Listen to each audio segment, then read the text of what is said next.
everyone, Angelica here with Larry the Computer Guy. We are an IT managed service provider in Commerce, Michigan, specializing in cybersecurity and compliance.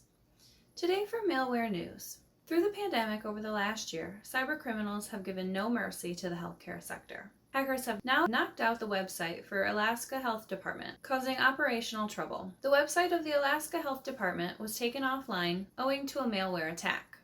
It is not yet confirmed if any personal information or confidential information was compromised.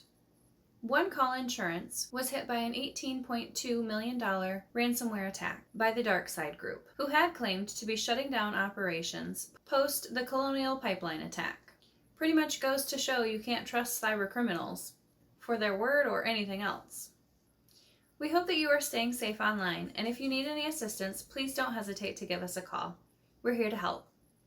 Thank you, and I hope you have a great day.